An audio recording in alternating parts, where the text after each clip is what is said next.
And then regarding naman po specifically yung comment ni Senator Padilla na sana daw hindi one-sided yung prosecution daw po. Ano po yung reaction doon since parang umingay po sa loob ng session hall when that was said? But That with the all prosecution is biased towards presenting the case. Presenting the evidence, no? Siguro mas nakakapagtaka pag naging neutral ang prosecution. At lalong nakakapagtaka kung i-defend namin yung respondent, no? So, Kong Jinky is very diplomatic na. In her kasi kung answer. ikaw yun, Kasi ako, maginoo pero medyo bastos tayo. But I've always deferred. Senator Judge must be the one who is neutral. Okay. Yung siguro sinasabing dapat neutral, that applies to senator judges. Enzo Recto, kalaban ang katiwalian at kasinungalingan, kakampi sa katotohanan at kabutihan.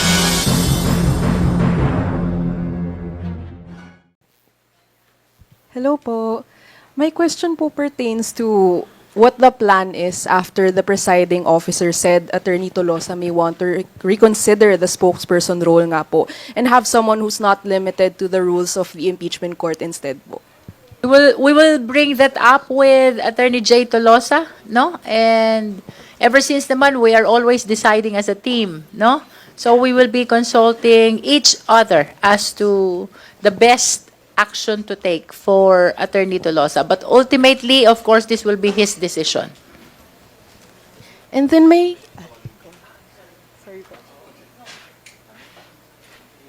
The question was posed not only for consideration of the prosecution but also for the defense, no? Because same situation si Attorney Powa, who also is a who was also a defense lawyer, and at the same time a spokesperson. So, as our chair and lead public prosec has always said, all decisions of the prosecution, whether it be public or private, is always consultative, collegial and consensual. So pag-uusapan pa natin yan. And then regarding naman po specifically yung comment ni Senator Padilla na sana daw hindi one-sided yung prosecution daw po. Ano po yung reaction doon since parang umingay po sa loob ng session hall when that was said? Well, with all due respect kay Senator Judge Robin Padilla, no? Apparently, this impeachment trial is adversarial. Maliwanag yun. Kaya merong prosecution is to establish the case. Kaya may defense is to defend the innocence of the respondent, no? So, it is very much anticipated that the prosecution is biased towards presenting the case. Presenting the evidence, no? Siguro mas nakakapagtaka pag naging neutral ang prosecution. At lalong nakakapagtaka kung i-defend namin yung respondent, no? So, I think Kong Jinky is very diplomatic na. In her kasi kung answer. ikaw yun, Kasi ako, maginoo pero medyo bastos tayo. No? But I've always said that sometimes the Senate impeachment hearings are in black and white. And we're very appreciative that Senator Robin always brings color and surprise and excitement. It's as if, especially if he's the last one to manifest, nagigising po kaming lahat. Kanina talaga nagigising kaming lahat. At pinagalitan pa kami sa front row. So may I use this opportunity to apologize to Senator Judge Robin. There was no intent to disrespect him. No? Kaya lang, syempre pag lawyer ka at nasa litigation ka, i-emote ka mag-i-emote ka, no? Alam naman nila yung, hindi naman emote na drama, pero it is an instinctive reaction. There was really no intent to disrespect him when he said, lalong-lalo na yung mga nasa front row, nagtinginan kaming ganyan, yung pala kami yun, nasa front row.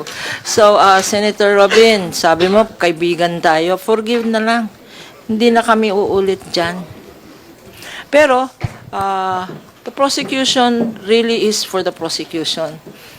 And the defense is for the defense. Hindi ba? Ganon. As we say, it is the nature of the beast. The senator judge must be the one who is neutral. Okay. Yung siguro sinasabing dapat neutral, that applies to senator judges. Ang quote dyan, talbog rin sa inyo. Talbog sa inyo. Remind, I mean, if you're saying that to us, we're saying it back to you. No? It goes back to you. The issue of bias also. Talbog is bounce. We're bouncing back the question, back to you. That's, tama ba, is talbog? Correct, is talbog, no? So, Ibalik lang natin doon sa tamang konteksto, no? Of course, with due courtesy to Senator Robin, nirirespeto naman natin yung kanyang pananaw na parang one-sided, no, ang prosecution. Pero ibalik natin, ang Kongreso ang siyang tumanggap ng impeachment complaint sang-ayon sa konstitusyon.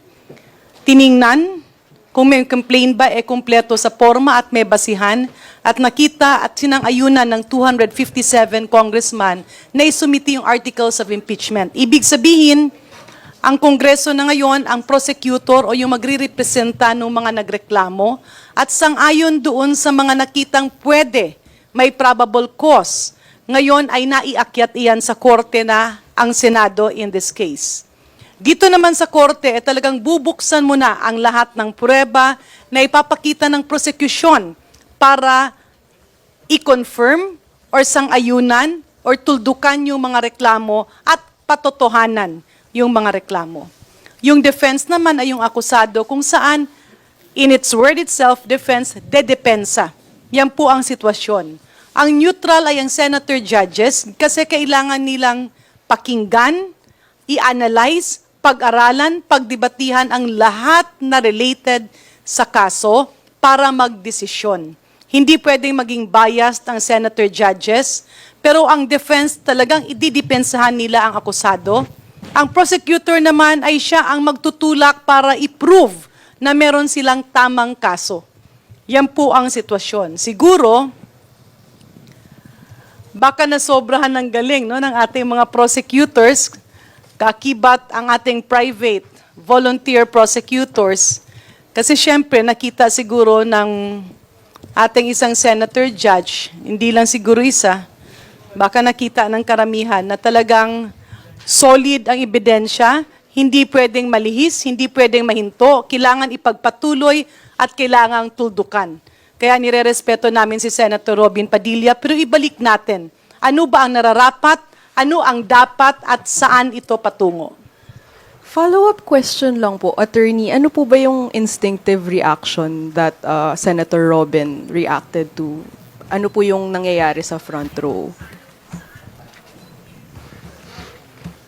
hindi ko na maalala kasi wag na lang kasi kami sa front row kasi alam namin nakikita kami sa camera na trying to behave kami. Trying to behave. Kaya lang, minsan mahirap mag-behave kasi you react as a lawyer, no? You react kasi yung years of experience namin. Parang sa korte yan, di ba nanonood naman kayo ng mga court scenes, no? Di ba? Yung mga ibang lawyers pa nga, nagpa-pound on the table, objection, Your Honor, yung mga ganyan. Kanya, nakaganyan na lang ako, nagdadasal na lang ako para hindi ako mag-react. No? But, you know, it is not out of disrespect. It is because of our years of training where we instinctively react to what we think is wrong or to what we think is unfair.